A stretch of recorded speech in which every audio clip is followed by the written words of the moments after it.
welcome to Prime News Run. Today's Monday, the 8th of April 2024. My name is Jutonu Kollie with this early presentation of the program. In our top stories, neighboring Sierra Leone declares national emergency on the intake of coach and other harmful drugs.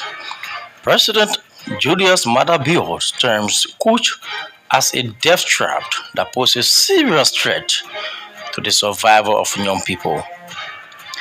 Daniel Tukpa, a resident of Nima County, chops off the hand of a pregnant woman with Karley for picking a mango from his compound as citizens demand more violence against him. And also coming up in the news this morning, government of Liberia places ban on heavy sand money as it cancels all licenses across Liberia. Government announces that dredging water bodies for gold remains illegal in the country. Of the home front, more than 90 people have died after a ferry sank off the north coast of Mozambique. That is according to local authorities. Rwanda's president said the international community failed all of us as he marked 30 years since the 1994 genocide that killed around 800,000 people in that country. We have our news bulletin, the voices of those making the news in Liberia. The international developments are all forming part of the Monday's early edition. But first, my co-presenter is Barclay Karley. Good morning, Barclay. Good morning, Jutonu, and good morning, Liberia. The president of neighboring Sierra Leone, Julius Maada Bio, has declared national emergency or rampant drugs abuse.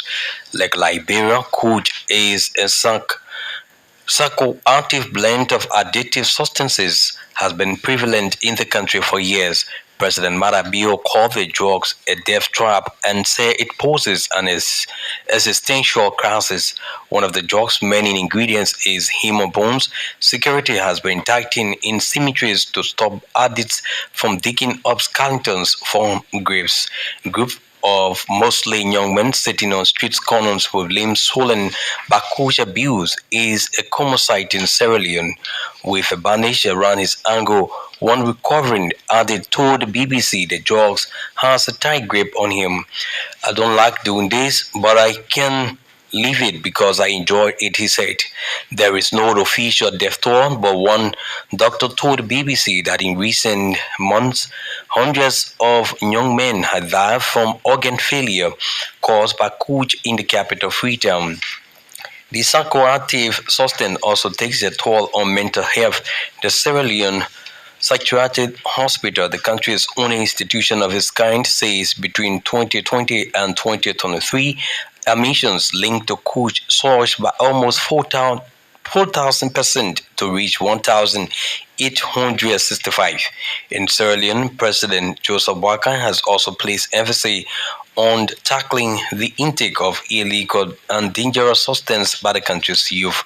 The nearly 3-month-old government, the Liberia Drugs Enforcement Agency, has raided several ghettos and made several arrests over the sale and intake of dangerous drugs in the country. A man identified as Daniel Tukpa has allegedly used a cutlass to chop off the hand and severely chopping the stomach of a pregnant woman for picking a mango plum in his compound.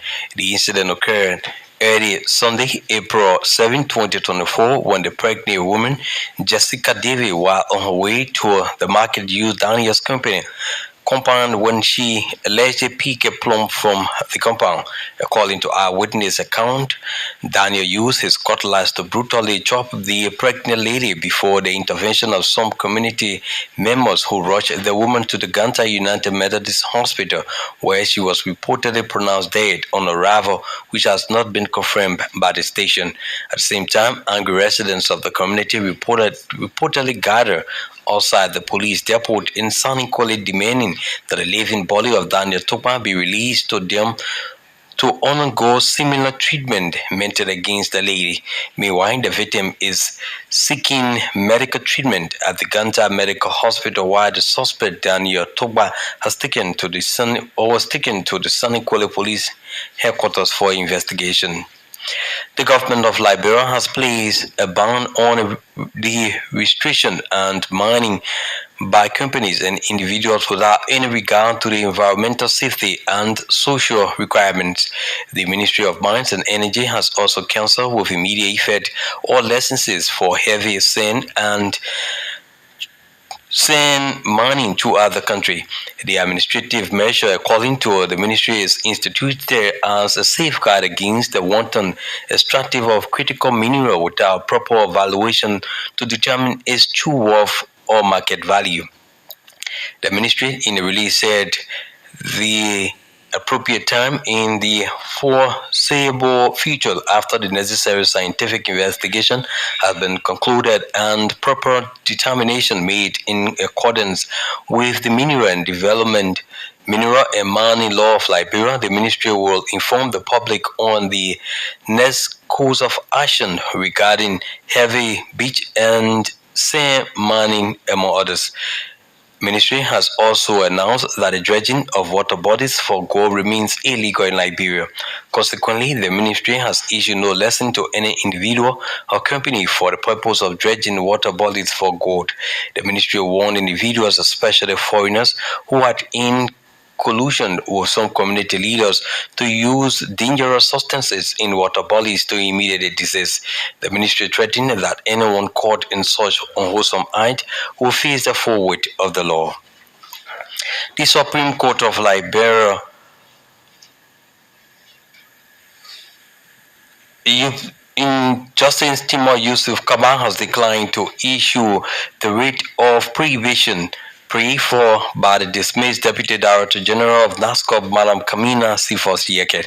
On Thursday, March 21, 2024, President Joseph Boakai, with immediate effect, dismissed Madam Yeket from the position of Deputy Director General at NASCOP for alleged acts of gross insubordination to his office. The President, in an executive mansion release, claimed that Madam Yeket's failure to appear to the high standards of conduct expected of a public servant has resulted to her immediate removal from the post, but the dismissed Deputy Director General of NASCOP has since run to the Supreme Court, citing her unconstitutional removal from the position by the President on grounds that she occupies a 10-year position amid the constitutional battle between the legal team of Madam Yeke and the Liberian government represented by the Minister of Justice and Attorney General, Councillor Oswald Ware. The Supreme Court rejected her petition of prohibition. The petitioner requested the High Court to issue a writ of prohibition to prevent Councillor Murphy Canning, Deputy Director General designate of NASCOP, from taking over following his nomination to the position by President Joseph Boakai. In the communication, a copy of which is in the possession of the station, the Justice in Chamber, through the office of the Chief Clerk of the Supreme Court of Liberia, Councillor Sam Mamulu, informed the Minister of Justice to resume jurisdiction and proceed in keeping with law. At the same time, the Deputy Director General designate of NASCOP, Councillor Murphy Kana, is expected to appear before the Senate Standing Committee on Social Security on Monday, April 8, 2024. President Joseph Boakai has announced the formation of a multi-agency investigative committee to probe issues surrounding the exportation of unprocessed natural rubber, which has been the subject of controversy. The committee is composed of Agriculture Minister Elizana Nuta as chairman, along with Commerce and Industry Minister Amin Moda, Justice Minister Oswald Wade, including National Investment Commission Chairman Jeff Blibo, and President Boakai's Senior Economic Advisor Sir Johnny as members. The Liberian president reminded the committee that he attaches utmost urgency to the investigative process and asked the committee to provide detailed report upon the completion of the investigation. The issue of exporting unprocessed natural rubber has been the source of disagreement among stakeholders in the rubber industry since former President George Weah's executive order in 2023. Former President Weah in November 2023 issued executive order No. number 124, which imposed a moratorium on the export of unprocessed natural rubber from Liberia. The moratorium covers various forms of unprocessed natural rubber, including natural latex, coblon, tree lace, bark scrap, ground scrap, and concentrated latex or dry rubber process produced from rubber trees. The executive order directed the Ministries of Commerce and Industry, Finance and Development Planning, and other government agencies to stop issuing export permits for unprocessed natural rubber.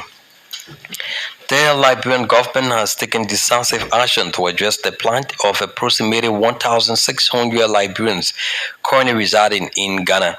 According to a foreign ministry release issued at the weekend, a high-level delegation comprising representatives from the Ministry of Foreign Affairs, including Councillor Jerry Aman, Deputy Minister for Legal Affairs, and officials from the Liberia Refugee Repatriation and Resettlement Commission, has been dispatched to Ghana for collaborative efforts. The release mentioned that since the onset of the crisis on February 26, 2024, the Liberian embassy in Ghana has been in constant dialogue with the Ghanaian Refugee Board and other relevant authorities. It noted that the Ministry of Foreign Affairs has chaired a stakeholders meeting to strategize solutions for the affected Liberians, disclosing that out of the 1,600 affected individuals, approximately 1,539 have expressed their desire to be repatriated to Liberia. A foreign ministry released further that President Joseph Barclay has pledged his support to facilitate the necessary modalities for their smooth return. Reports indicate that the February situation reflects shelters of nearly 800 West African nationals, including Liberians, were demolished at the Bujumbura camp in Ghana, leaving them vulnerable while expressing its determination to ensure the safe return of Liberians. But regrettably, legal proceedings have been initiated seeking evasion of the Liberian from a school within the refugee camp. The release, however, mentioned that the Liberian embassy is actively pursuing a peaceful out-of-court resolution while the HRC progresses with repatriation plans. It added that the Deputy Minister of Legal Affairs or Foreign Affairs will engage in dialogue with Ghanaian counterparts to foster a peaceful resolution to ensure the safe return of Liberians by the end of April. The Internal Audit Agency has held its first General Staff House engagement geared toward a critical review of the RAA 5-year strategy work plan or public sector scorecard. The scorecard preference includes revenue management, payroll and personnel management, audit recommendations and implementation, budgetary controls, accounting, procurement management, asset management, and bank reconciliation, among others. Speaking when he presented the RAA Strategic Dialogue Direction, the agency Director General David Kiman said, as part of the RAA's strategic 5 years plan, the entity will assign auditors at the legislature and other ministries and agencies for the year 2024. He encouraged auditors to exhibit professionalism in the discharge of their respective duties in order to uphold the integrity of the RAA. Director Kiman at the same time appreciated President Joseph Barclay for appointing auditors whom he described as integrity ambassadors to key positions in government. The Civil Society Network of Liberia has strongly condemned the arbitrary dismissal of 10 senior employees of the National Port Authority, including its controller, Gabriel Bull. It can be recalled that the National Port Authority abruptly dismissed 10 senior employees on an alleged account of financial improprieties and administrative reasons. The Civil Society Network, in a statement at the weekend, sees the action by the NPA as unjust to the employees and called on the management and the management to immediately reinstate the employees. The network said, having conducted an investigation into reasons and circumstances surrounding the dismissals of senior employees of the NPA, including its controller. It views the dismissals as arbitrary, illegal, and witch-hunting action against the Liberian workers. According to the group, there is no substantially established reason why Sekou Dukle-led administration at the NPA would dismiss the senior employees, noting that the allegations of financial improprieties and administrative reasons are vague, ambiguous, and lack evidence. The CSO network alleged that it dismissed employees were not accorded due process as provided for in Article 20 of the 1986 Liberian Constitution, and wonders as to how these employees could be dismissed without due process, which is a fundamental element of the rule of law. Stakeholders of the government and the World Bank funded Recovery of Economic Activity for Liberian Informal Sector Employment Realized project have met for the first time since the inception of the Barclay's administration to review the project's activities since 2021. The $42 million United States dollars realized project has 6 components to include grant support to vulnerable households to start small businesses, temporary employment support and employability development for vulnerable workers, and capacity building and project implementation and coordination. Other components are contingent emergency response component, zero budget, community livelihood and agriculture support, and social cash transfer and strengthening of the national social protection system. Speaking to reporters following the day-long meeting at the weekend, the head of the steering committee, Youth and Sports Minister, Councillor Ko Bangalore, said the meeting was intended to review the project and take decisions that will lift Liberians out of poverty. According to Minister Bangalore, the steering committee has also agreed to conduct a meeting revision that will align with the President's arrest agenda, as well as evaluate the various implementing agencies and bring them to speed. The ministries of Gender, Children and Social Protection, Agriculture, Youth and Sports, Commerce and Industry, Public Works, and the Liberia Agency for Community Empowerment Leads are all components land of the project. The Coalition for the Establishment of World and Economic Crimes Court in Liberia has expressed concern over the apparent delay of political will on the part of President Joseph Barclay to expedite the establishment of the court in Liberia. According to the group, since the pronouncement by President Joseph Barclay to support the establishment of the World and Economic Crimes Court during his inaugural speech, much has not been done to jumpstart the process. The lead campaigner of the coalition, Adama Dempster, however, admonished the office of the president to make good of his proclamation that he who earn impunity and promote the rule of law as manifested in his arrest agenda. Dempster, who is currently visiting the United States, maintained that the coalition is appalled by the misinformation that some former warlords, politicians, and their surrogates are spreading that if the World and Economic Crimes Court are established in Liberia, it will spark unrest and plunge the country back to conflict. According to him, this negative propaganda, which is unsupported by any evidence, is meant to perpetually instill fears in the minds of the people and allow them to escape justice for their role in the atrocities during the civil wars, which resulted into the death of 250,000 persons with properties destroyed. The management of Bear Mountain Mining Company in Kinjor, Grand Cape Mount County has embarked on the repair of potholes as well as supporting roadside brushing on the Liberia-Sierra Leone Highway, also known as the Bambagida Highway. The company carried out the groundbreaking ceremony along with Grand Cape Mount County District Number 2 Representative Mohammed Dozie, who welcomed and appreciated the company for the initiative. During the groundbreaking ceremony, Representative Mohammed Dozie said the initiative by the company was timely and will avoid several accidents, while appreciating Bear Mountain Mining Company for honoring his request. For his part, Bear Mountain Mining Company's Government and Community Relations Manager, Abbasin, said the company is always ready to carry on impactful projects for the communities. The Liberian government and ArcelorMittal Mining Company have entered a memorandum of understanding aimed at constructing the government-run hospital in Buchanan, Grand-Bassa County and Saniquete in Nimba County, respectively.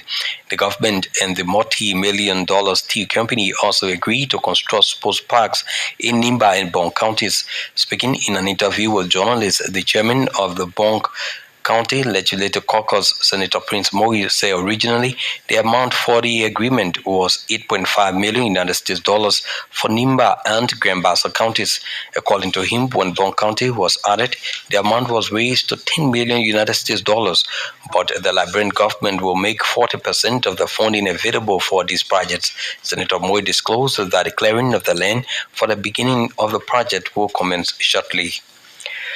Painesville City Corporation Mayor Robert Bestman has vowed to engage into more transformative projects or programs at the City Corporation while serving as mayor of the municipality.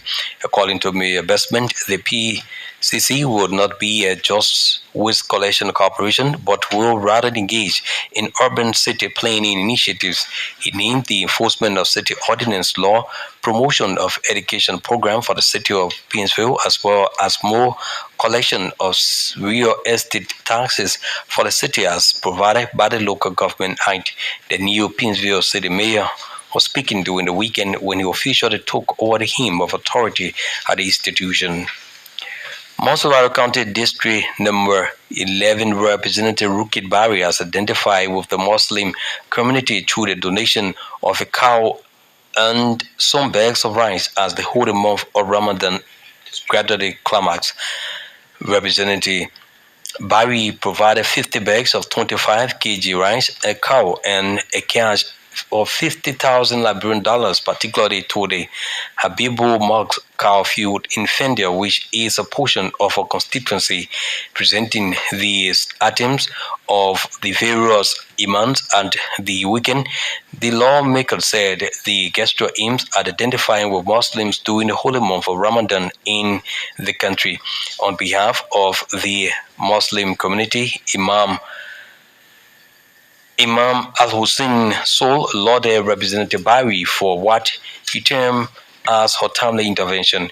In another development at the weekend, Representative Rukit Barry paid a visit to the government's only referral health facility, Benson Field Hospital, at which time she has informed by the management about the many challenges. She disclosed to the officer in charge, Dr. P. Wami, that the sum of US 100,000 is placed in the 2024 national budget for the hospital, but maintained that such amount is insufficient to effectively run the facility and cater to patients, thus promising to advocate for addition.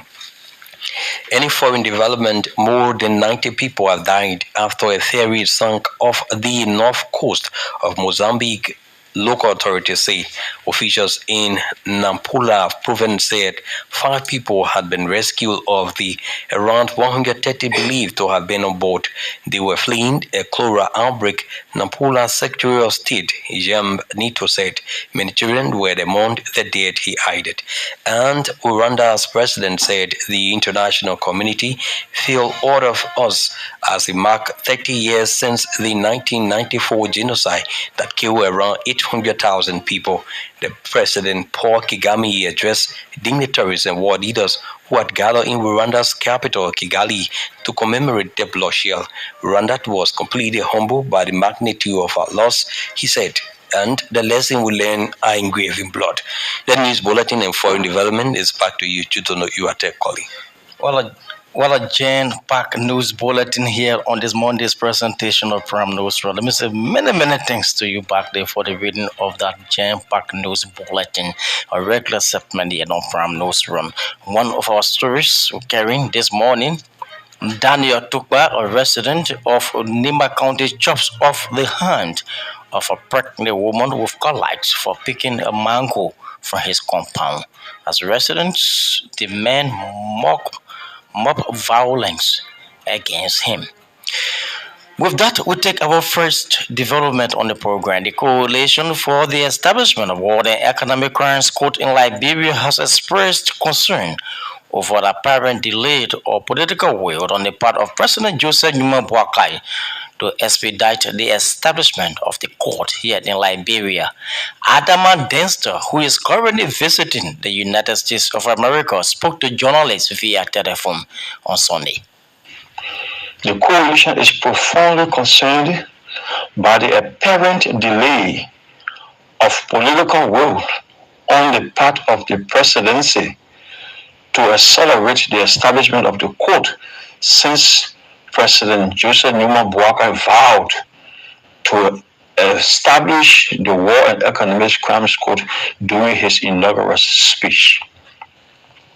The coalition acknowledges the office of the President of the Republic of Liberia to make good on his proclamation that he will end impunity and promote the rule of law as manifested in the arrest agenda of the Boakai-led regime.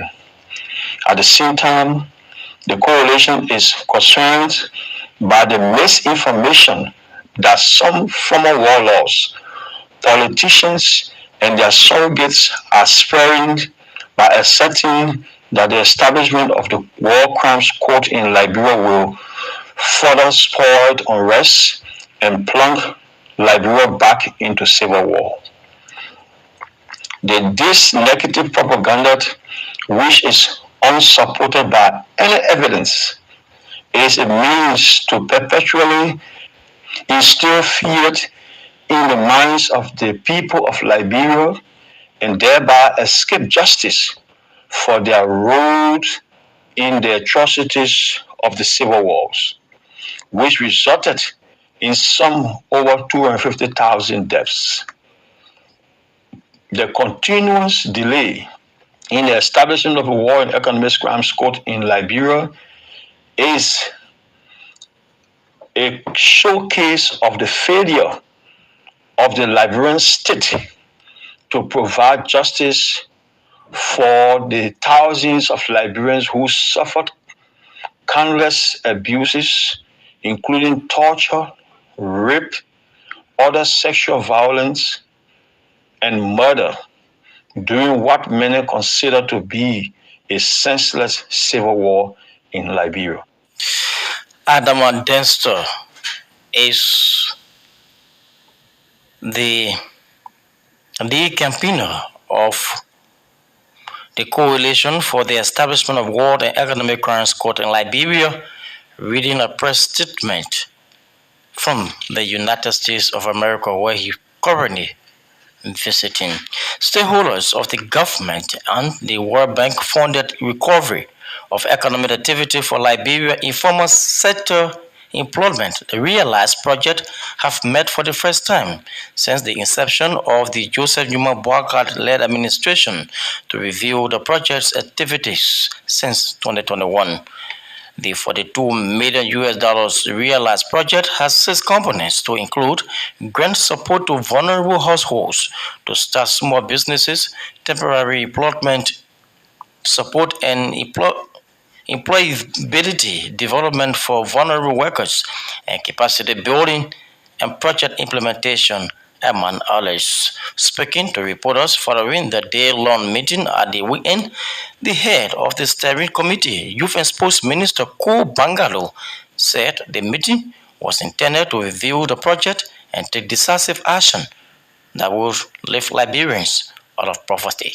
You know, the project itself has several components, but all are intended to lift Liberians out of poverty, keep them afloat, and so there are various components that have to do with empowering Liberians, young people, adults, so the Ministry of Youth and Sports is chairing the steering committee, but of course there are component leads like the Ministry of Gender, LACE, the Ministry of Commerce, Agriculture, and Public Works. They are all involved with the project, and this project is a donor-supported project.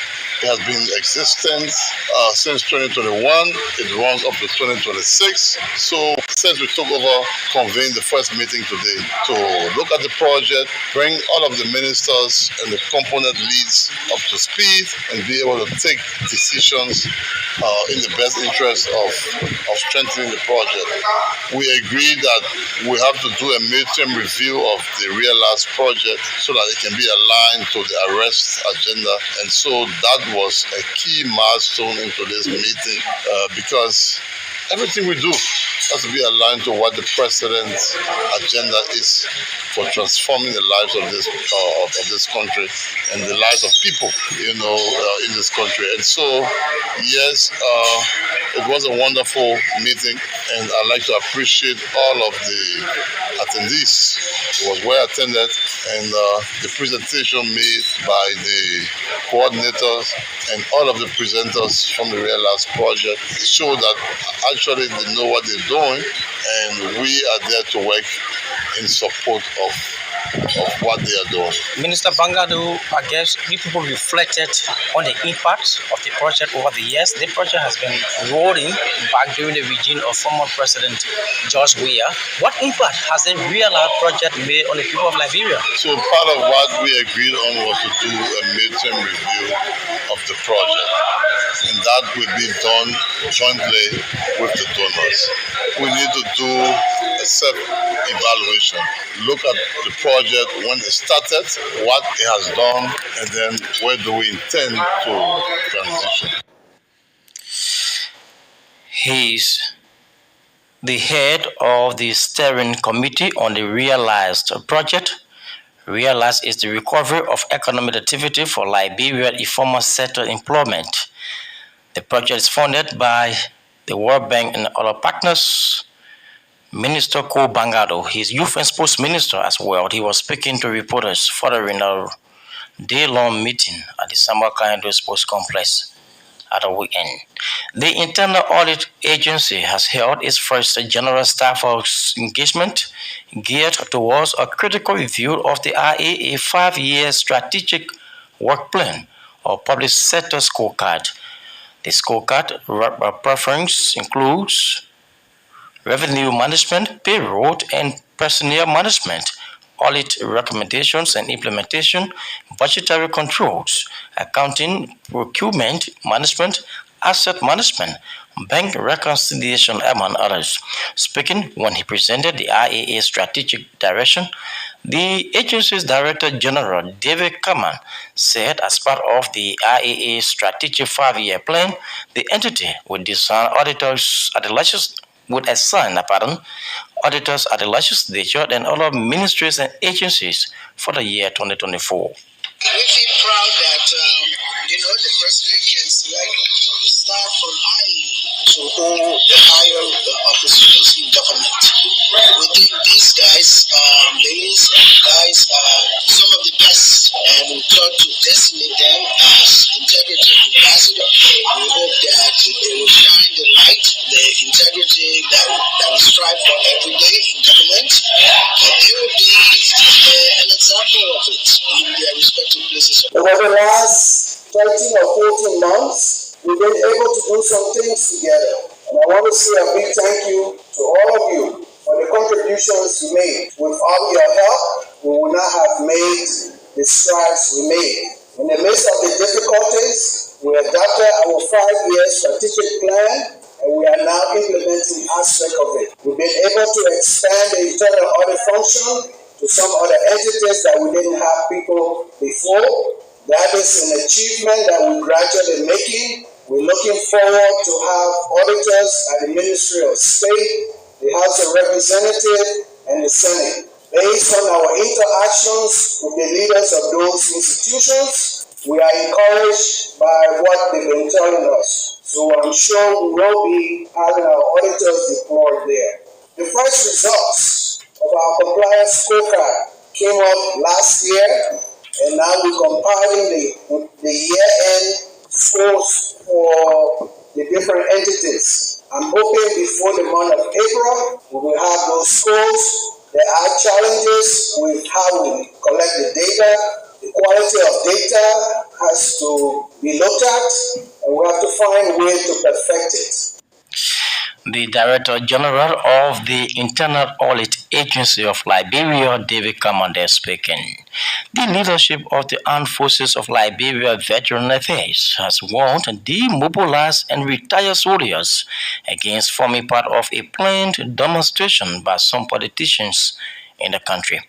The chairman of the AFL veteran community, retired Major Larry Jala, said it does not occur well for veterans of the military to participate in any activity against the government and the citizens of Liberia. According to media report, there is an upcoming protest reportedly planned by some former government officials as well as some partisans of the Opposition Congress for Democratic Change. In light of the above, the National Bureau of Veteran Affairs, in collaboration with the Armed Forces of Liberia Veteran Community, is calling on all veterans or ex-soldiers not to participate in the forthcoming protest. As veterans, we are guided by the Uniform Code of Military Justice, or UCMJ, that does not permit or allow us to partake in political rallies as well as protests against the government of Liberia. Do not do anything contrary to abuse your national and constitutional status as veterans. Let us remain loyal to the government in power, the state, and the people of Liberia at all times. This instruction also goes to the AFL veteran widow and widowers, as they are part and parcel of the National Bureau of Veteran Affairs, though they are civilian. What affects them affects us equally. Meanwhile, relative to recent pronouncement by some of our compatriots and widows and widowers of the Bureau, the National Bureau requests that all remain calm. The acting leadership of the Bureau and the AFL veteran community are jointly doing everything possible to ensure that the President of Liberia and Commander-in-Chief of the Armed Forces of Liberia, His Excellency Joseph Barclay, nominate qualified veterans with the requisite credentials, including academic, military, as well as good human rights record, to administer the affairs of the National Bureau of Veteran Affairs. The chairman of the AFL Veteran Affairs, retired Major Larry Jala, the warning against any veteran or demobilized or retired soldiers who will participate in any upcoming protests organized by politicians in the country.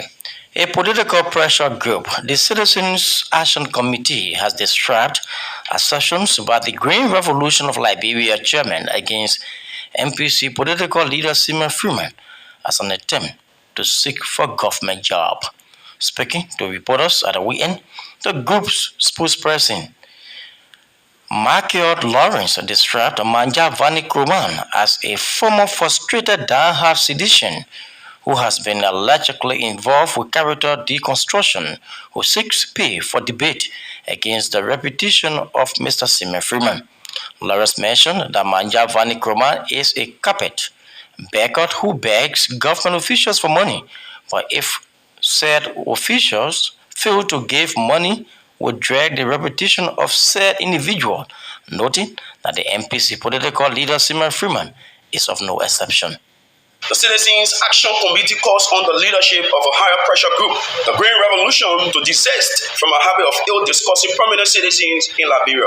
We assemble here today on this April 4, 2024 to provide our perspectives and thoughts in condemning a recently made endorsed statement by Manja Vanikruman. Manja Vanikruman, a former frustrated diehard and intransigent citizen, has been involved with character deconstruction and that he has no option but to take his pay for debate against the reputation of Mr. Simon Freeman, a man with impeccable reputation who has always been on the path of speaking to the economic nature of our country. Sadly, this pay agent in command doesn't know the fact behind the analytical skills of Mr. Freeman, but to train on the path to derail his character. Distinguished members of the press, fellow Liberians, we want to state very clearly that we are aware that Manja Vanikruman is a carpet beggar who begs government officials for money. Once it's established that The said government official doesn't have money at the present moment. All he does is to drag the reputation of that person. And Mr. Simon Freeman is no exception. Fellow Liberians, we from the Citizen Action Committee want to make this clear that this former disenchanted and crestfallen sedition once went to Mr. Freeman demanding $10,000 United States dollars for the purpose of pushing the agenda of the MPC and that of Mr. Freeman's businesses. But Mr. Freeman declined and told Manja he already has a media team, something that didn't go down well with him. We are also aware that right now, Manja is on his knees to seek employment at the LPRC. The brother is now backing Emma Stewart to make him Inspector General at the LPRC. In order to attain the job at LPRC, this frustrated job-seeking former seditious was seen in the offices of the head of the LPRC continuously or perpetually. We are also aware that Information Minister Jeremy Mepia gave the sum of USD 5,000 to Manja Koma to attack the reputation of Mr. Freeman. We are also aware that he's using his attack on Honorable Freeman as a justifiable means to get the job he's currently seeking at the LPRC. Michael Lawrence is the spokesperson of a group calling themselves the Citizens Action Committee. They're reacting to acception by the Green Revolution of Liberia chairman Manja Vani Nkrumah. The Liberia Refugees Repatriation and Resettlement Commission has ended a 2-day retreat for staff of the commission. We just taking over. Speaking shortly following the end of the retreat, LRRC Executive Director Patrick Wozi recounted the importance of the retreat. According to Mr. Wozi, the LRRC needs to be rebranded, reconfigured, and taken stock of the institution. We just taking over, so it's better for us to have a good understanding of what I've been doing in the past, do a comprehensive stock taking, and to know what are some of the challenges they have, what are some of the policies they have in place, and what are some of the major issues and emerging issues, and how are those issues aligned with our arrest, and what can we do to support our program to better position us to address our future program based on the pillars that have to do with our mandate on the arrest. Firstly, we got to understand that the refugee regime is phasing out, and then we are in development. So we're looking at emergency in development, and some of the issues and emerging issues we need to look at, but we are better positioned to. Here's Patrick Wosi, the new Executive Director of the Liberia Refugees Repatriation and Resettlement Commission. The Liberian government and ArcelorMittal Liberia have entered a memorandum of understanding aimed at constructing the government's run hospitals in Buchanan, Grand Bassa County, and San Cody, Nima County, respectively. The government and the multi-million-dollar steel company also agreed to construct sports parks in Nimba and Bond counties. Speaking in an interview with journalists, the chairman of the Bond County Legislative Caucus, Senator Prince Moi, said originally the amount for the agreement was $8.5 million for Nimba and Grand Bassa County.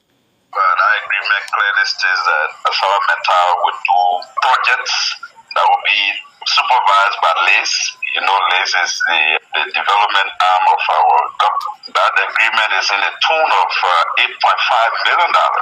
It's a 6-40 sharing ratio. Development projects that will be done in Bassa, in Lima, and then we wrote ArcelorMittal to have Bond County included, since indeed these projects have been earmarked in the affected ArcelorMittal operations. As you may be aware, there's a mineral development agreement that bounds the 3 counties in terms of benefiting social development fund from ArcelorMittal. So that's an extraordinary agreement that government will fund 40% of the $8.5 million. And agreement will have lease awarding contracts to contractors, companies that will build a $3.5 million new government hospital in Bassa County, and another $3.5 million new government hospital in San Cody, Nima County, and a sport park that's supposed to be built in Downtown. So when we read the elected as allowed, and then we told them that look, Bond County cannot be excluded. As a matter of fact, Bond is one of the affected counties in your operation area. Senator Prince Kemu Moye is the Senate Caucus chairman. That's the Legislative Caucus chairman of Bond County. They're speaking to reporters. The Painesville City Corporation finally has vowed to engage into more transformative programs at the city corporation while serving as mayor of the municipality. According to Mayor Robert Bestman, the PCC would not be just a waste collection corporation, but rather engage in urban city planning initiatives. He was speaking during the weekend when he officially took over the helms of authority of the Painesville City Corporation. Are we thinking the people that came to Painesville, they're going to go back to the interior? You're joking. Urbanization is all over the world. We have to plan for our cities. We have to plan well. Or else, you see people are encroaching on the swamp, the wetland. That is supposed to be for government. They are drying it to build there. Because they are building there, that is why you have erosion. People are building on top of the drainages you see. Because we have no plan for our city. That's why urban planning for a city is key. In 20 years to come, how we want to see Painesville when you people are gone, or other ones are not arriving. Our children are going to come even into a worse situation they are, because at that time the population will be more than 700,000. So our administration at the Painesville City Corporation will focus on sustained urban planning and zoning. We will not want for somebody to build the church or the school or the residential area, then the next party come and full of mischief gas station right. The new mayor of the Painesville City Corporation, Robert Bestman, our administration will focus on sustained urban planning. He was speaking when he took over the city corporation as the new mayor of the city. Folks, on that note, we conclude this Monday, April 8, 2024 edition of Prime News Run. This has been a production of the News and Current Affairs Department here at Prime Communications Network Incorporated. Let me say many thanks to Barclay Karley. He was here with our news bulletin. Thanks indeed to Theophilos Davin. He coordinated this edition of the program. And many thanks to Rufus Devan Bruce Jr. He was at control and coordinated the Facebook aspect of this presentation. Let me say thanks to our editor, Arthur B., for ensuring the success of this morning's presentation. For on behalf of the team here at Prime Communications, join the station at 1 p.m. for another edition of News Run. My name is Jutonu. You are Kollie. Thanks for listening and watching. Good morning.